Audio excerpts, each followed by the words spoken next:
let's break down that technique. It's a basic knee tap from half guard, but how I'm setting up the entry to the underhook and some of the details of the execution are very important. So let's explain it. All right, so gripping the collar. So when I come in from my underhook, I can stiff arm in the way. That allows me to absolutely dominate this side of the body. Because if I just went in, man, he might catch me out. He might cross-face me. He might ignore me.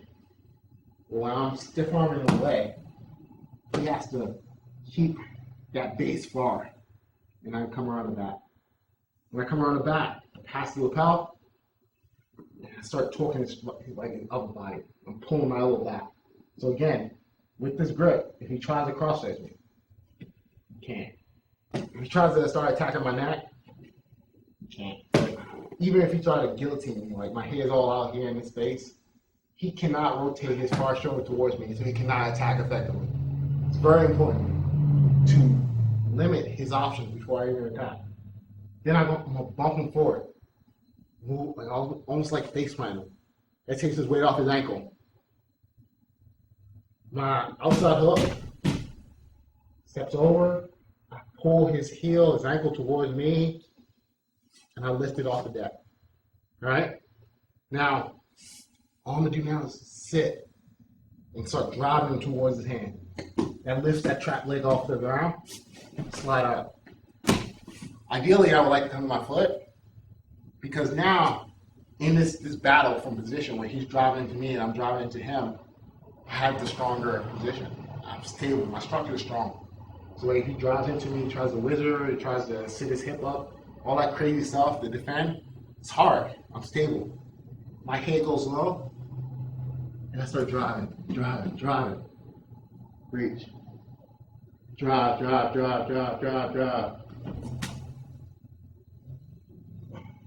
And then from there, I have all my options as far as how I want to finish. Don't mount. I can jump to the side.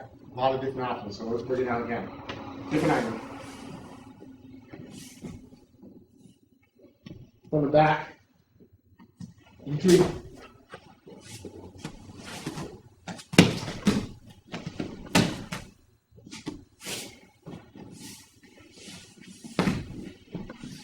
Again.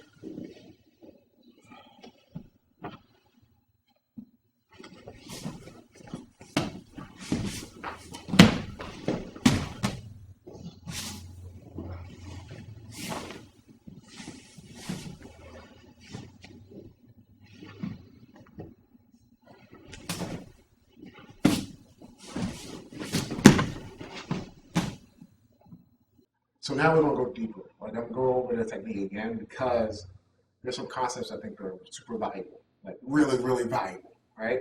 And one of the benefits of teaching something like small adjustments to a basic thing is that it's easier for you to like pick up the concept of why I'm doing a small adjustment if you've already seen the base technique.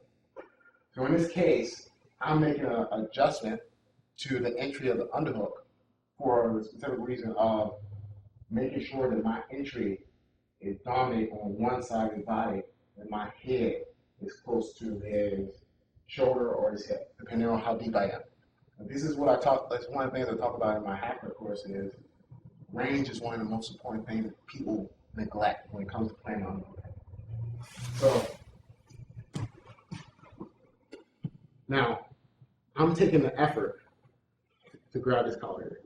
One of the things about this grip is that, first of all, it is a friend. And then second, like most people don't consider it to be a threat, you know, because like what do I have right now? Like it's not like this grip where he says, oh, he might loop choke me. This grip, like, it's just not as threatening, but it's very useful for the specific purpose of shifting his weight away from me. So it allows me when I shoot from my underhook to kind of put all my weight forward across. So I get a really good underhook and get really good head position. Now, if I did not use it, I can use the same entry But as I come in, like I have to modify my hip to get to this position. It's more likely that as I shoot, my head will go to its far hip, and that means that a lot of bad stuff, cross fades. But I'm gonna show you one very particular example, a place where I don't want to be at all. I hate being here, so I do everything I can to avoid it. When I shoot on the, if he switches his hip and then drops, we end up in this space, which this is not a place I want to be.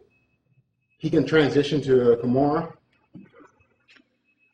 He can start using it as set of his pass.